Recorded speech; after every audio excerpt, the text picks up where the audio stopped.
Discover a world beyond your wildest dreams. Discover Atari. Pioneers in coined video games like Centipede,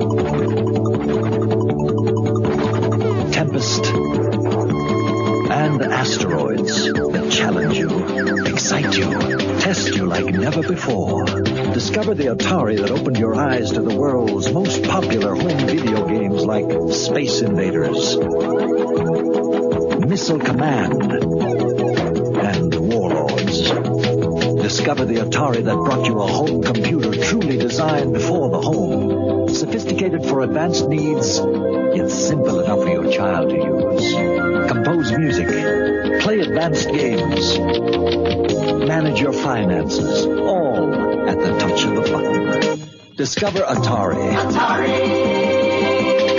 And discover how far you can go.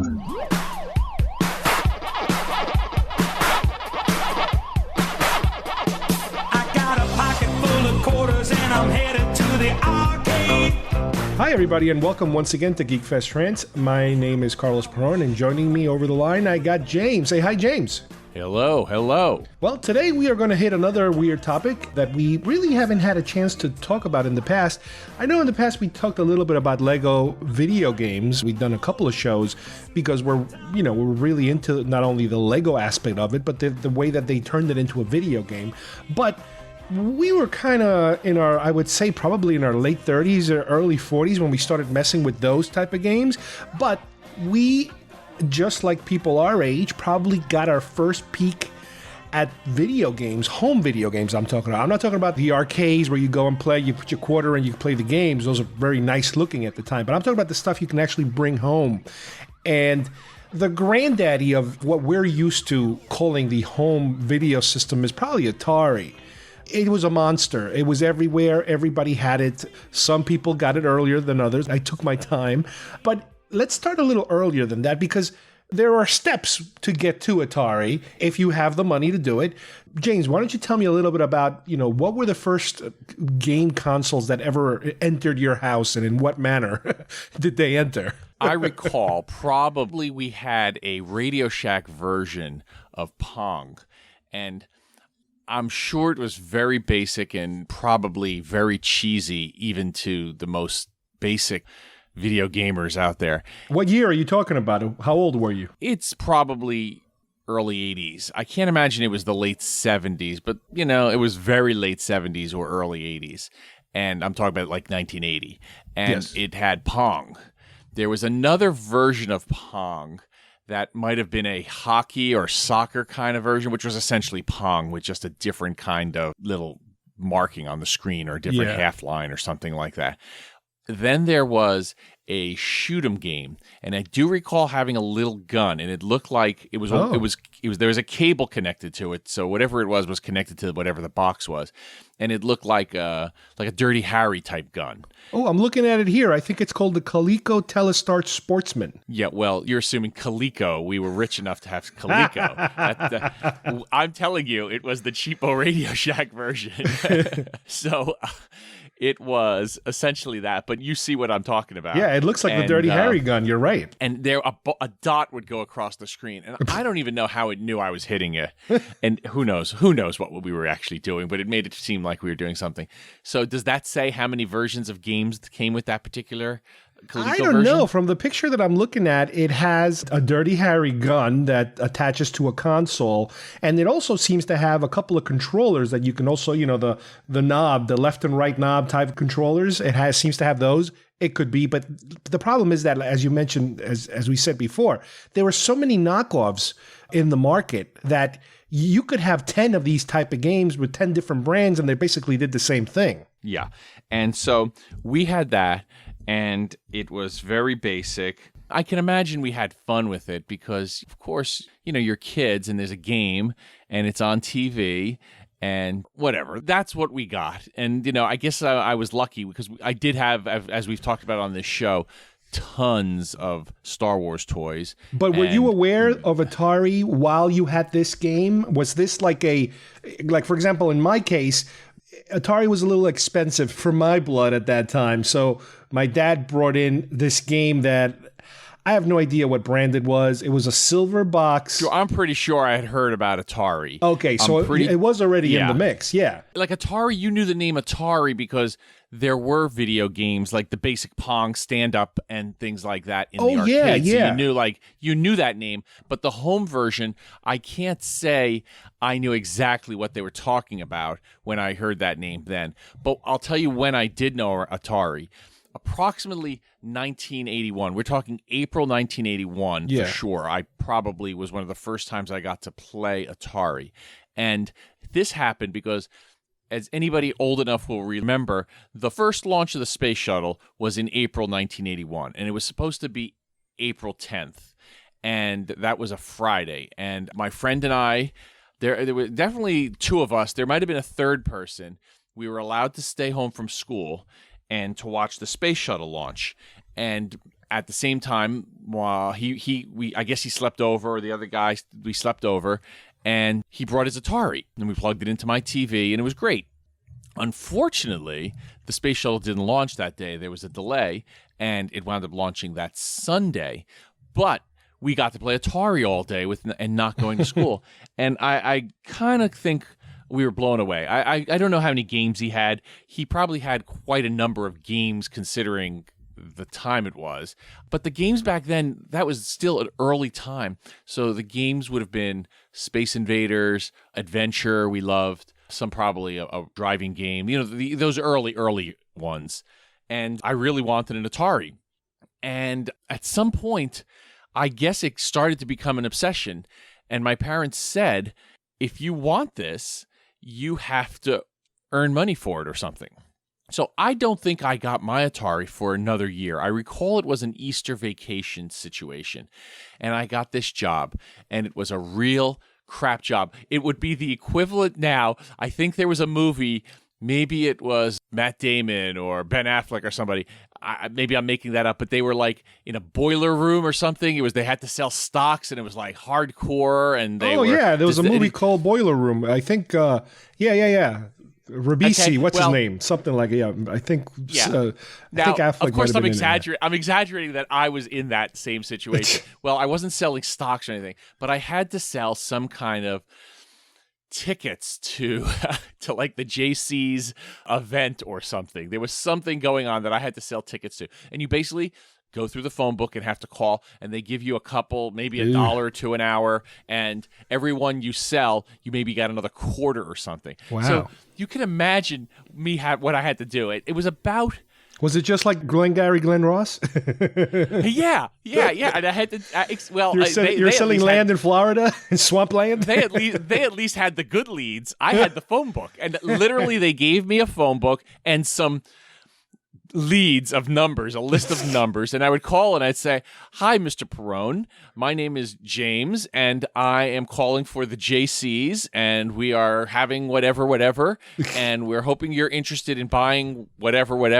This is 30-something years ago, 34 years ago, so I don't remember my exact script." And whatever it was, I had to get them, obviously, to say, yeah, okay. And okay, so I'm going to write down, can I have your address verified? We're going to mail you an envelope, and hopefully you'll, send the check back or whatever it was.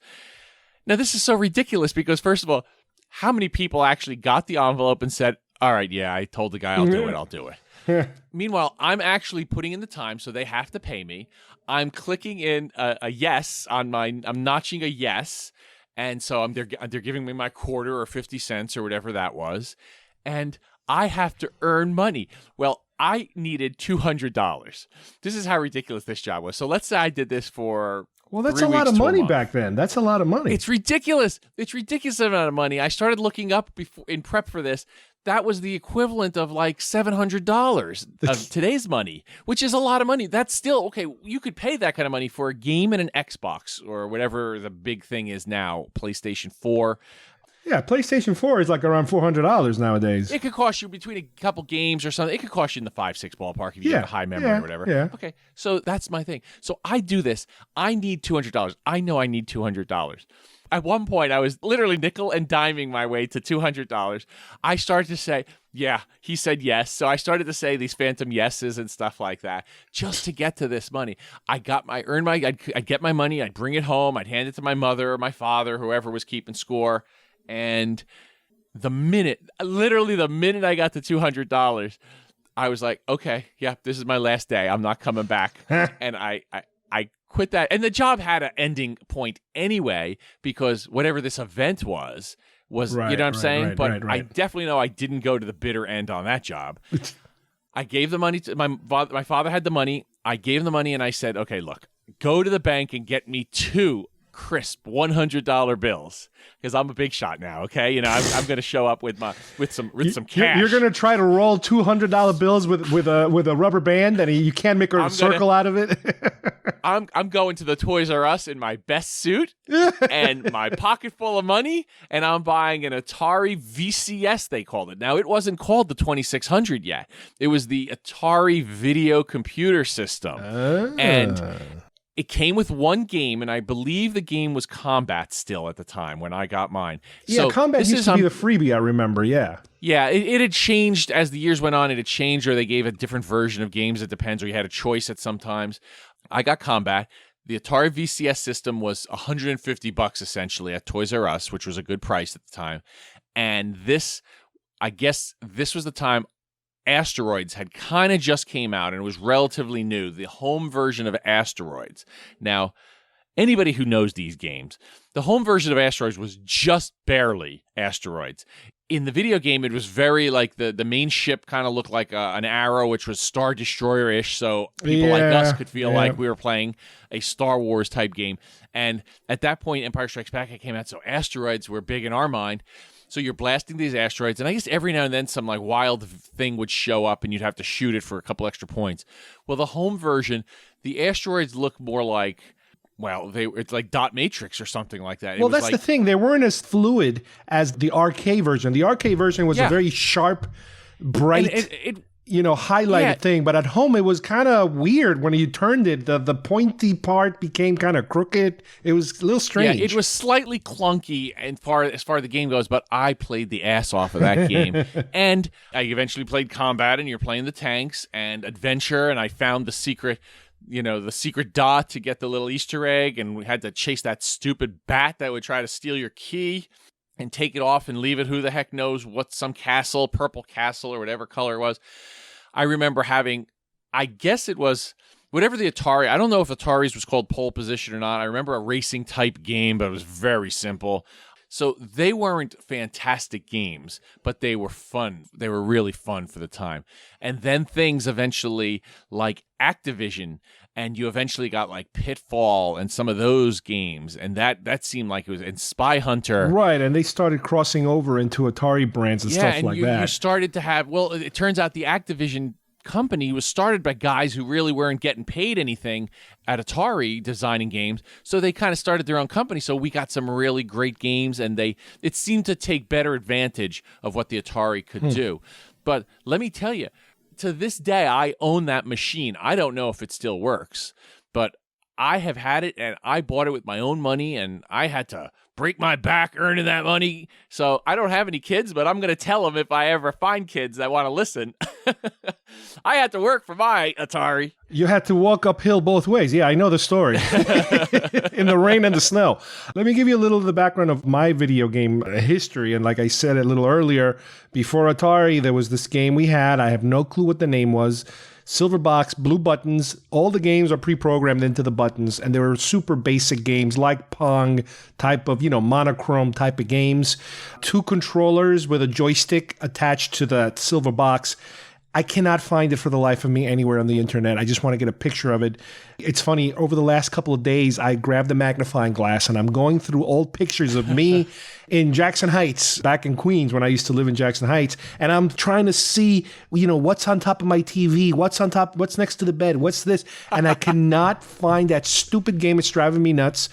Eventually, I'm going to hopefully find it. Well, there were bootlegs. There were Sears versions of it because Sears kind of signed a deal that allowed them to sell basically the Atari. It was the earlier version. It was the one that came out in like the early 80s. It had different buttons on it or something. That's what I suspect. I suspect that because I asked my dad, my dad used to work in the city, and because I asked my dad, can I have a video game system? And, we weren't ready for might Atari. Have it off the street, I think he probably went to Chinatown somewhere and something fell off a truck and the box opened up. Why's it got to be Chinatown? Well, because that's where you used to find all the cool imported stuff.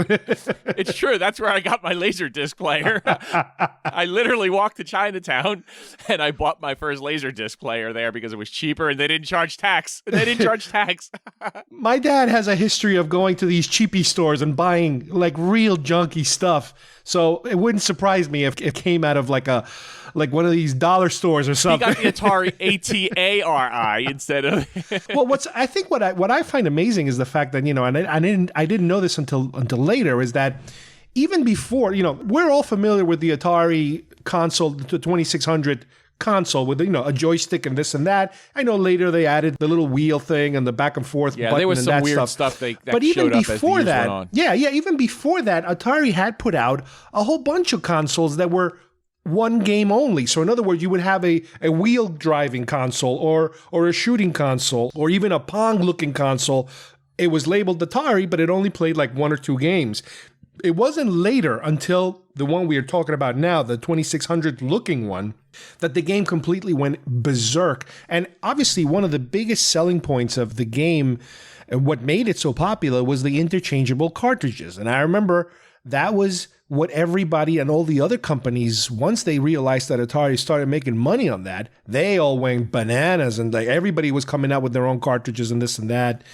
And similar to you, I think I ended up buying a later one. Maybe it was probably mid-'80s because the one that I had was like the fake wood colored box. Well, yeah, that's what I was just going to say. The differences are negligible, but the early one had they call it 6 toggles, and they call it like the heavy 6 because whatever the parts were apparently heavy.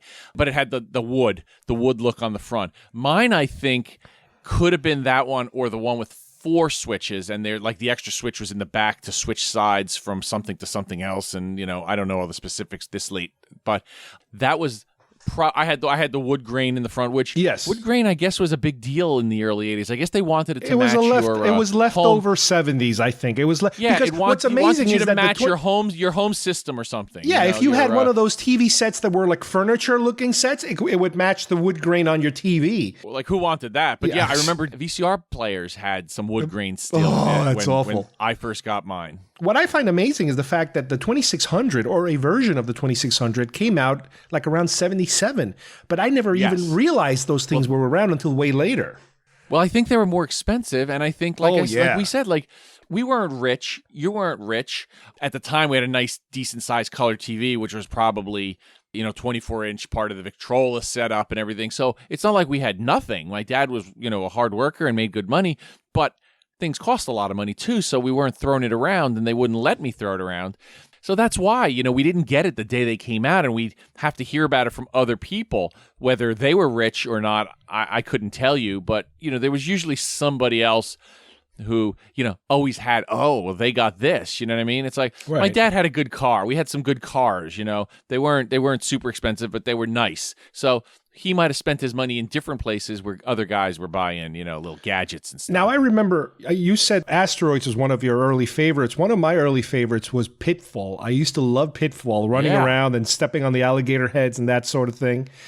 The other thing that was like Raiders of the Lost Ark, right? Exactly. Yeah, that's basically what it. That's basically what it was. It was an knockoff. They were derivative of things that we loved, but they weren't quite those things. Right. They did make a couple of Star Wars ones that were, when you think about them now, they were really, really bad, but they were good at the time. For the time, it was like, wow, it looks like Star Wars. Yeah, one was an Empire Strikes Back, and the AT-AT was just barely an AT-AT. They look awful. And But I played it, and you had to shoot something in the little top of the back of the AT-AT and something on the top of the front without it shooting at you. Yeah, if you remember the arcade game Defender, where you have a ship that travels left or right really fast, that's kind of like the concept of you traveling left or right and hitting AT-ATs in the process.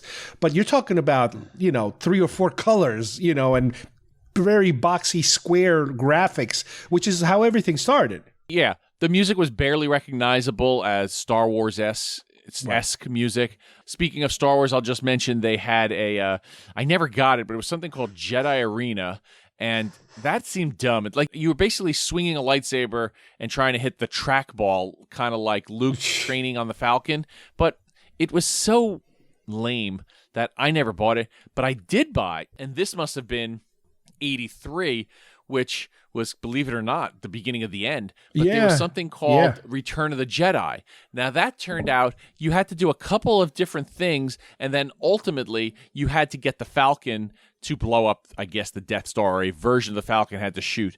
But all these games, if you think about it, and I guess you and I have had a lot of time to think about this nonsense. They kind of were derivatives of each other. There was the Pong style, which turned into Breakout, which turned into some of those kind of games. But then there was, the Empire Strikes Back game, like you said, was very similar to Defender. There was the left-right, the left-right style. Yeah. The Pong game was like the dial thing. The tank game, which was combat, was very similar with the dials, and it was very similar to the racing game that I mentioned. And it was very there was a plane game. You had to shoot the probably it was like a World War I style game that you had to shoot whatever it was, but it made it look like you were shooting a plane or something, from like biplane. The thing to keep in mind is that as cheesy as some of these graphics were, even at the time, is that you could go to the arcade and play arcade games that the graphics were a million times better. So you would always be comparing why can't Atari be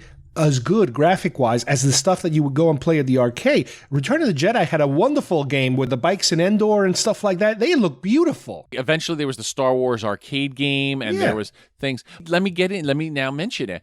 The competition was bringing it to the Atari. Yeah. But somehow you and I stayed loyal, I guess, to Atari. But there was the Intellivision.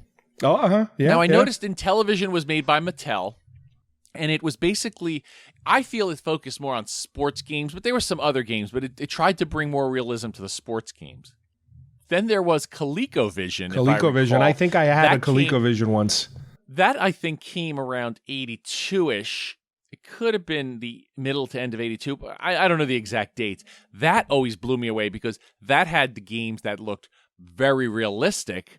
And one of those, I don't know if it was ColecoVision or Intellivision, on the little hand controller, you could slide in a card that would give you the picture of different things when you're pressing buttons. It was another gimmick, basically.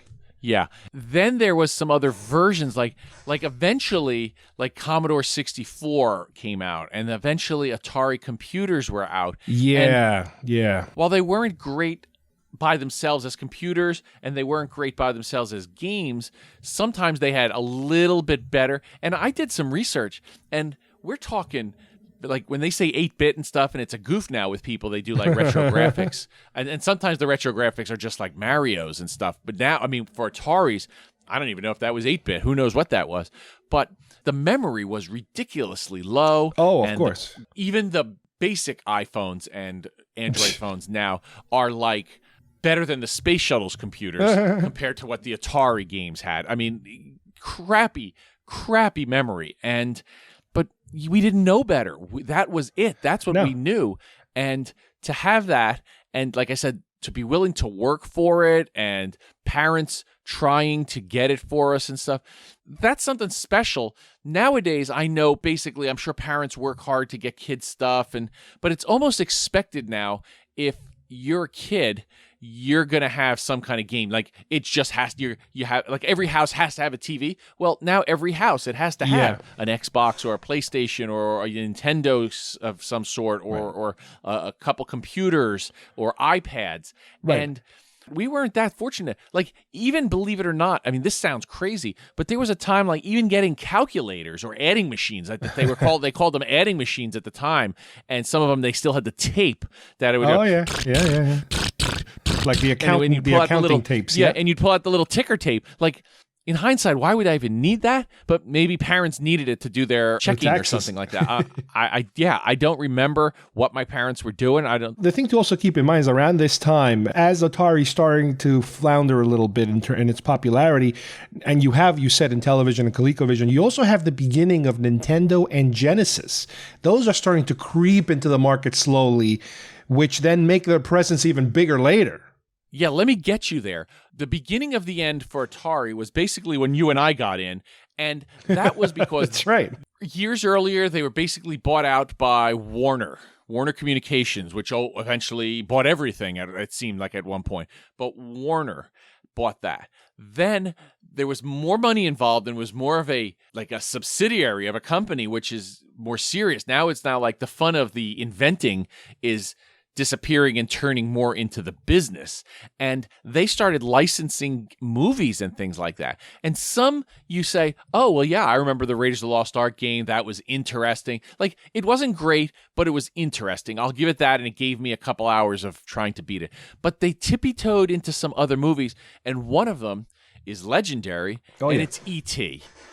E.T. Well, E.T. was a fantastic movie. It made many, many millions of dollars. It became the #1 movie of all time, but the video game was atrocious. And it was expensive too, I remember. Well, all these games were still into the $30 to $50 ballpark. Yeah. And so this game was created in a hurry. It was created just to make money based on the name, and it wasn't good. And by then, people were I'm going to say they were starting to get a little bit, the connoisseurs were coming out. They were starting to review games. People were starting to say, oh, well, that's junk. You could definitely tell there was budget games and crap games, and there were some games that were supposed to be like blue chip games. Well, E.T. didn't quite make it. And in addition, that same year, now, Pac-Man is one of the most beloved arcade games ever. It was fun. It was entertaining. It was hard to beat even. Even the regular Pac-Man is still tough to beat if you just happen to stumble upon a retro game somewhere or a version that's on a newer system. Well, they made the home version of it. If you know anything about Pac-Man, it's not hard to figure it out how to make it fun. Well, they made the home version awful, and it had terrible sounds. I was bow, bow, bow, bow. Yeah, it was very basic, bow, super bow. basic. Yeah, it barely looked like Pac-Man. The thing was like this circle that was like, I'm not even sure if it opened its mouth or not, and back and forth. But it totally lost the fun of Pac-Man, and it was a bit of a flop. I bought it the day it came out. I remember it being such a big deal, and I pre-ordered it or whatever it was at the time. I remember being so excited. Sometimes these games, you would just, what else did we have to look forward to? Star Wars toys, video games, maybe give or take a movie or something like that.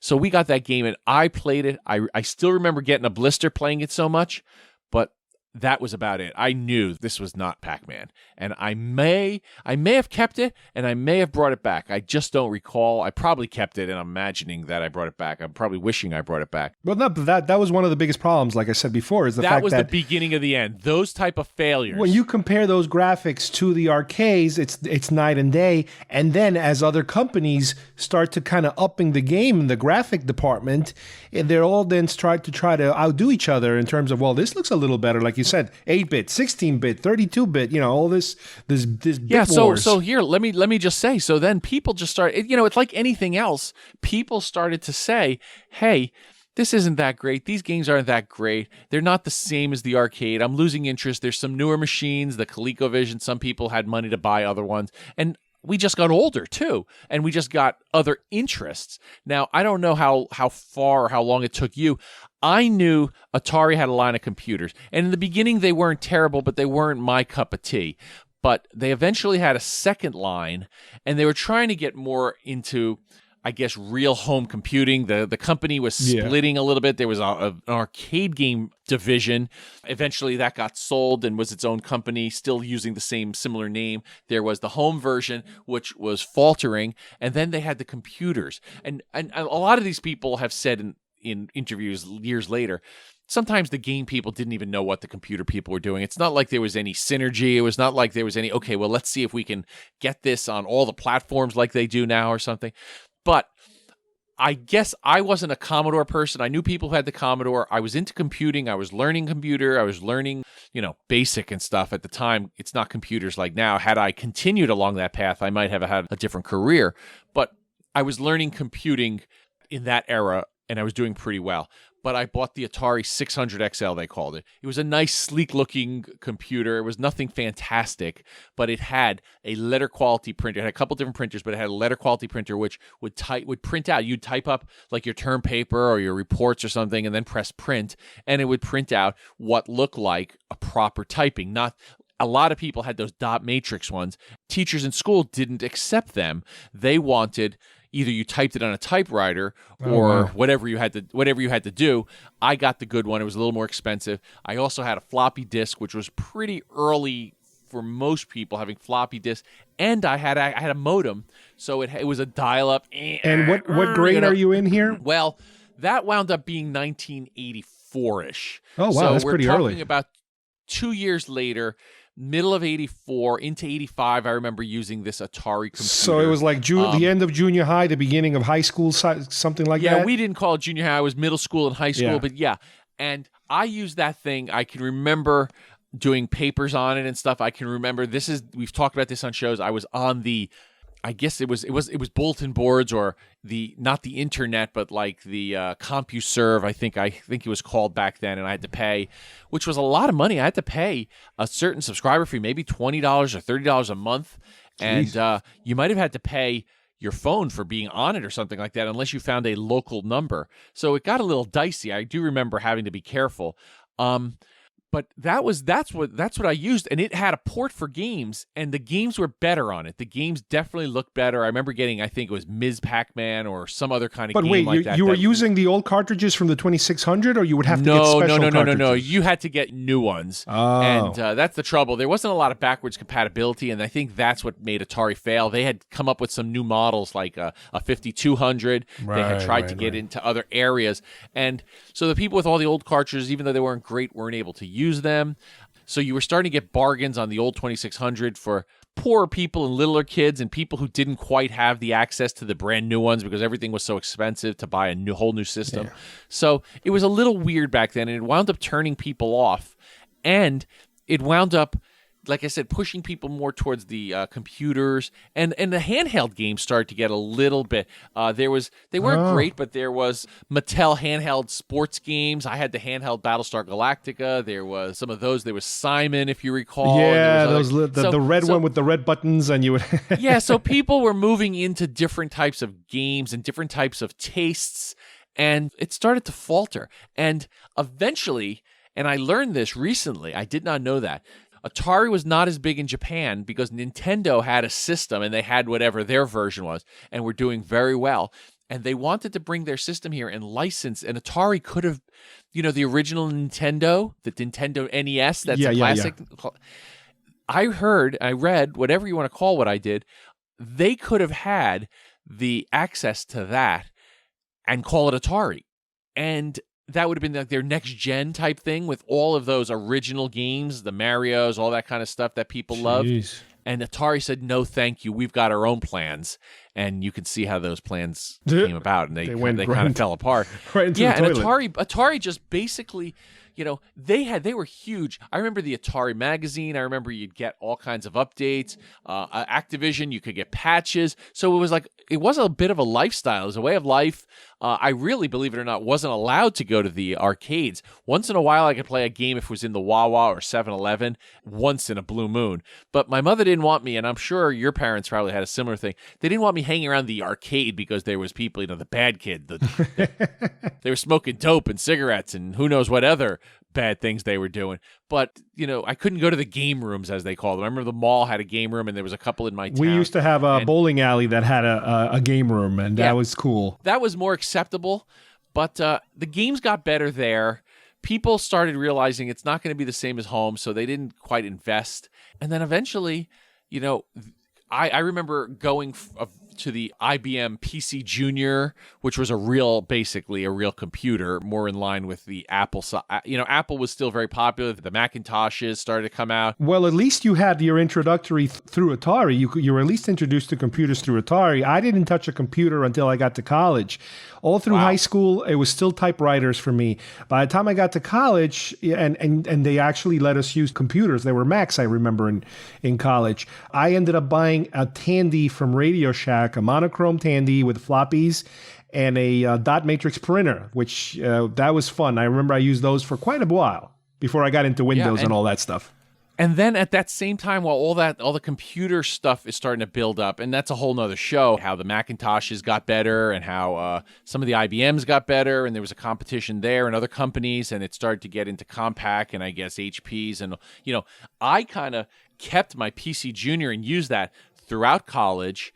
And whether it worked or not, how much after college, because I was away for a while and things, I didn't really use a computer again until I started working, which was we talked about this in the middle 90s when I got on the internet for the first time after seeing Mission Impossible 2. Our job had a computer, had computers everywhere, and I finally said, well, let me see what this internet's all about, and then bam. So then I had to like by 98 or something, I'm trying to think of what year it was, like 98 or 99. I actually bought a brand new home computer, like a Compaq or something, and I got back into the world. Right, but you got to also remember that while people are buying computers now at that time are also selling you video games that you can play on the computers through CD-ROMs and stuff like that.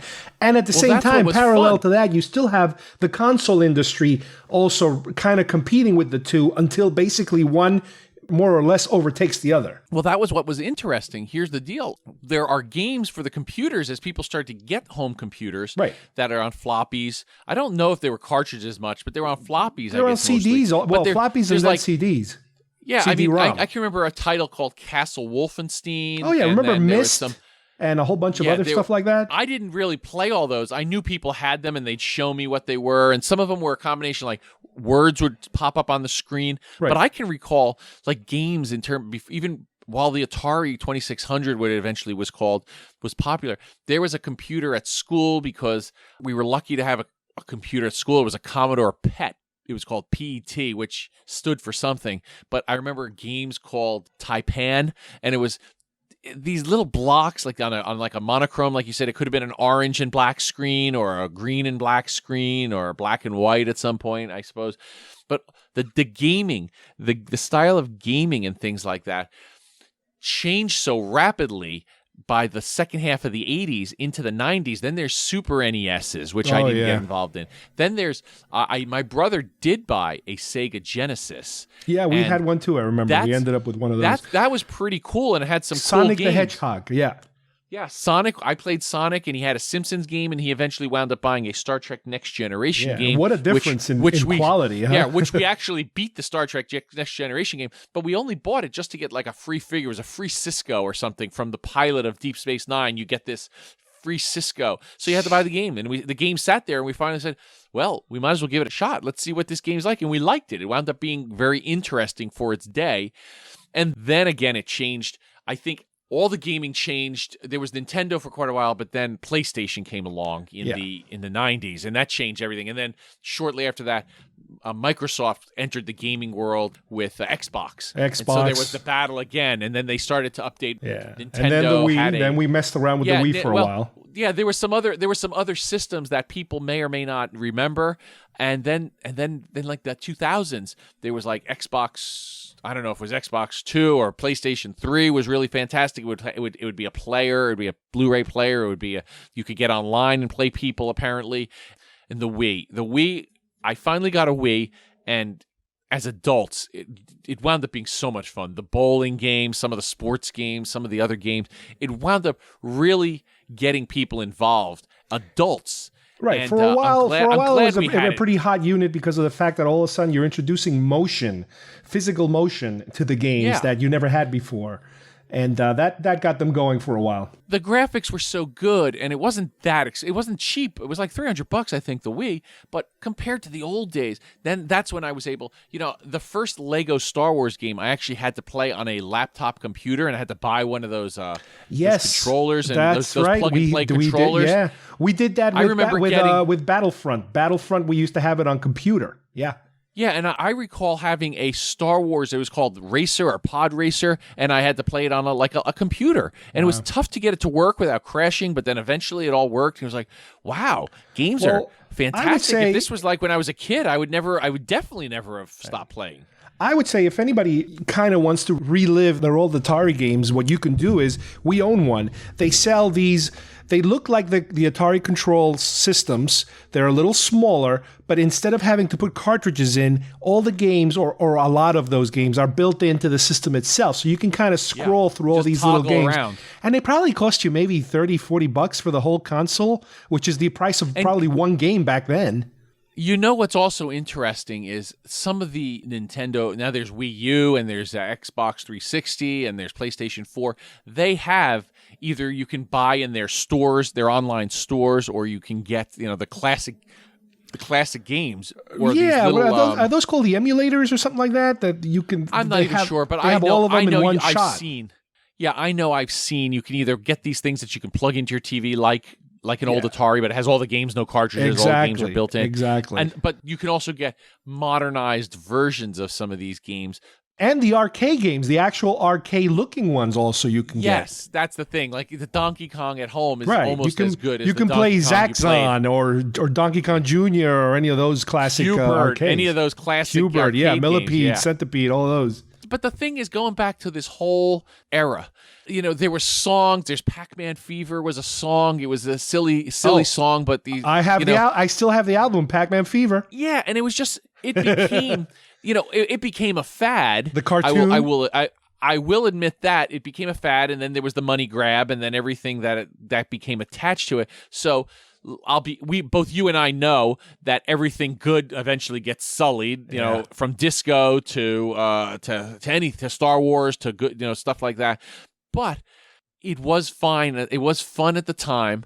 And it's fun to look back at these games because it's kind of like when your dad or mom or somebody will pull out an old album or talk about an old movie they liked or an old something or other they like, and you say, "Oh, Ma, come on, that's crazy. How could you do that? It's silly." But that's how we are. But at least it's something. It led to something. It kept us off the streets, so to speak. Let me kind of close here with a quick little story that I'm sure you're familiar with. That very recently, Atari all of a sudden came back in the news because apparently somebody found this mysterious location where they actually had buried all these leftover ET games. That it was kind of like an urban legend. Yeah. And apparently it was true. They did find. Oh yeah. Yeah, they found a whole stack of them, and I started then digging through my crap, and I actually found 2 copies, one that belonged to me and one that belonged to my wife. So now I have them on my shelf there as proof that these things existed. You actually had E.T.? I had E.T. and I hated it. Oh, I regretted it the minute I started playing it. I hated the game. What's so great about the story, there's a documentary, I'm going to give it a shout out. Yeah, there is. It's on Netflix, I think. Yeah. Yeah, I remember hearing this story and like, oh, come on, like for real? That's for real? They'd actually go through the effort of doing that. Why not just throw it in the garbage? And then eventually, like, people would talk about it. It's like, okay, whatever. If you say it's true, it's true. And then the fact that they did this. And I remember it was like, I think it was a Saturday morning. And I remember them making a big deal about it on some of the, the news networks and on the internet. And sure enough, they found some stuff. Now, there was legend that there was like 1 million of these. They made so many and they had to unload them somewhere because they couldn't even give them away. May or may not be true, but they didn't find that many. They found like, several thousands. And it turns out they auctioned some of those off and they gave some to like the Smithsonian. And I think they're doing charitable, but it's a sales cool and stuff. Little it's pretty neat. Pop culture souvenir, basically, nowadays. Yeah, it's like it was an unofficial like time capsule. It's like, yep, it turned out it was, and now everybody had a laugh. So if any of you guys still have a box full of old Atari games, why don't you dig through them, see if you can find your old ET and display it proudly of something historic. Here's one last thing that ties into our show, and our fans. well, I won't call them our fans, that ties into our listeners is in Blade Runner, you see a prominently displayed Atari sign, supposedly in the future. It's supposed to be 2019, which we're fast approaching. Unfortunately, there's probably not any Atari signs in downtown Los Angeles for Rick Deckard to pass, but it's not completely dead. People still know the name, and when you see that movie, it's like, it's like Pan Am in 2001. That's kind of like Pan Am in 2001. I don't know when Pan Am ended, but it definitely wasn't 2001. Yeah, it was a lot before 2001. So it's one of these little things that somehow, everybody thinks it's the biggest thing. It's going to be there. Like right now, if you say Google or Apple, for sure they're going to be there in the future, and you try to predict the future, and then like, holy crap, yeah, Apple went out of business. They had a really couple bad years, and then the company, and it's like, I don't believe it. How did that happen? You know what I mean? So it could happen. It could go either way. And even if you don't use the games anymore and you don't care, I would say still go through those boxes, because if you're a movie fan like we are, I found an old Tron game, an old Atari Tron game, and some Empire Strikes Back, Star Wars. I remember having it. That and one it's wasn't cool that good because either, it's but I remember getting it. It's like, wow, I accidentally have some vintage movie-related video games, so that's kind of cool too to have. What's happening in our lifetime, which it didn't really happen in the past, because in the old days, you had wooden and tin toys, and then you had Barbies and G.I. Joes, which became collectible, so they kind of led into newer versions of them. But now, like, the games have all built on something, and now they all have their own brand. So for now, a lot of kids have grown up with Nintendo, and they just keep releasing, like a new Star Wars movie comes out, there'll be a new Mario game, and these kids grow up with it, and then their kids get to play it, just like your kids get to see Star Wars like you did. And I think in our lifetime, we've been able to be part of things that, even though they get old, they don't necessarily go away anymore like they used to.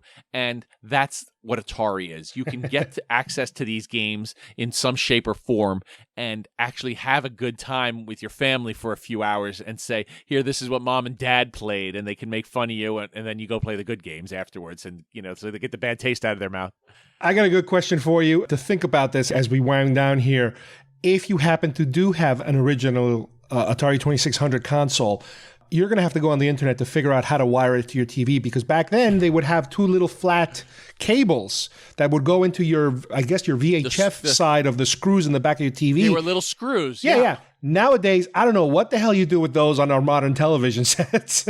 Well, I did look this up, believe it or not. There's got to be some kind of adapter. Yeah, and now even though Radio Shacks are closing, there are still, you can go on Amazon or eBay or something, and you can get adapters. Probably an FM modulator or something, yeah. Yeah, they were A/B switches, but now you can get them that either RCA cables, and even RCA cables are disappearing, so you can get them that are more HDMI. It will plug into whatever they've created this. It'll be completely not HD. Yeah, because if somebody who's not familiar with these takes a look at these little adapters, you're like, what the hell do I do with this thing?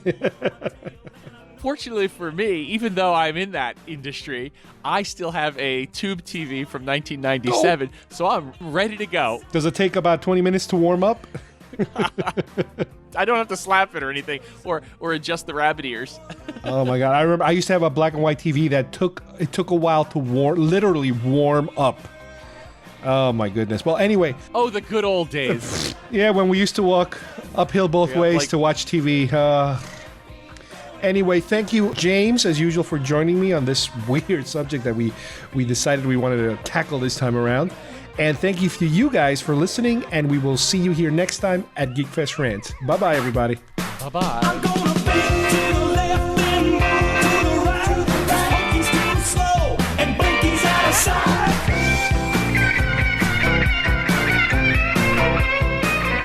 Star Wars. It's great in the arcade. Whoa! TIE fighters! Fireballs! Coming right at me! Watch the laser towers! Aim for the tops! Pick on the cannons! Use the force! They're coming too fast! Wait! Wait! My shields are gone! Alright! I'm going in! Oh, some game, huh? Some game! In a galaxy of video games, there is only one. Star Wars, the arcade game. Bow, bow, bow, bow, bow, bow, bow, bow, bow, bow. Ah.